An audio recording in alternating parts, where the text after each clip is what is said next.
faintly illumined by a few lamps, washed the lower portion of the terraces. The principal personage who has been mentioned, the giver of the fete, and to whom General Kissoff had been speaking in that tone of respect with which sovereigns alone are usually addressed, wore the simple uniform of an officer of chasseurs of the guard. This was not affectation on his part, but the custom of a man who cared little for dress, his contrasting strongly with the gorgeous costumes amid which he moved, encircled by his escort of Georgians, Cossacks, and Circassians, a brilliant band, splendidly clad in the glittering uniforms of the Caucasus. This personage, of lofty stature, affable demeanor, and physiognomy calm, though bearing traces of anxiety, moved from group to group, seldom speaking, and appearing to pay but little attention either to the merriment of the younger guests or the graver remarks of the exalted dignitaries or members of the diplomatic corps who represented at the Russian court the principal governments of Europe.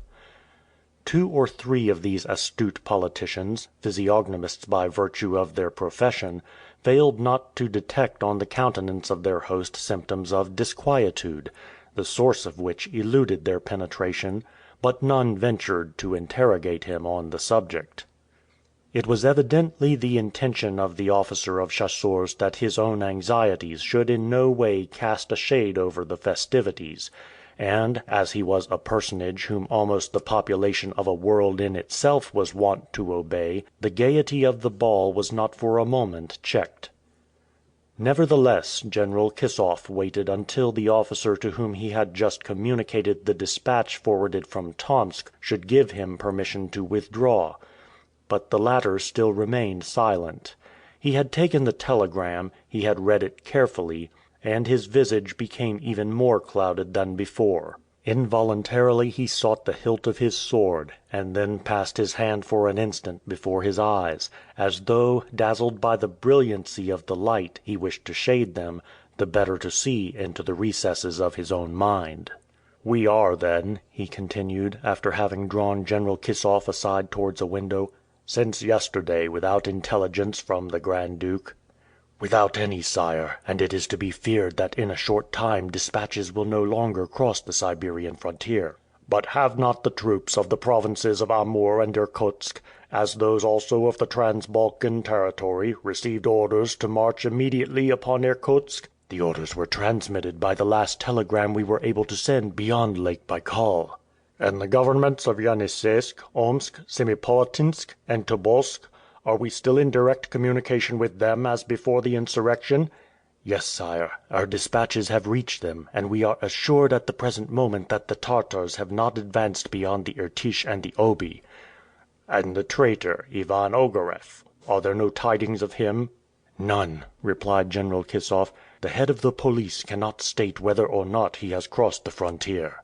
"Let a description of him be immediately dispatched to Nijni Novgorod, Perm, Ekaterinburg, Kasernov, Tiumen, Ishim, Omsk, Tomsk, and to all the telegraphic stations with which communication is yet open." "Your Majesty's orders shall be instantly carried out." "You will observe the strictest silence as to this." The general, having made a sign of respectful assent, bowing low, mingled with the crowd, and finally left the apartments without his departure being remarked. The officer remained absorbed in thought for a few moments, when, recovering himself, he went among the various groups in the saloon, his countenance reassuming that calm aspect which had for an instant been disturbed.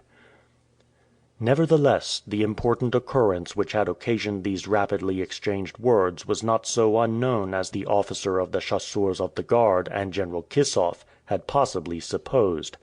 It was not spoken of officially, it is true, nor even officiously, since tongues were not free, but a few exalted personages had been informed, more or less exactly, of the events which had taken place beyond the frontier.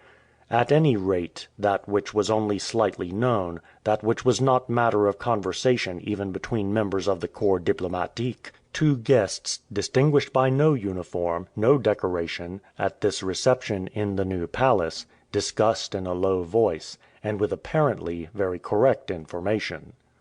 By what means, by the exercise of what acuteness had these two ordinary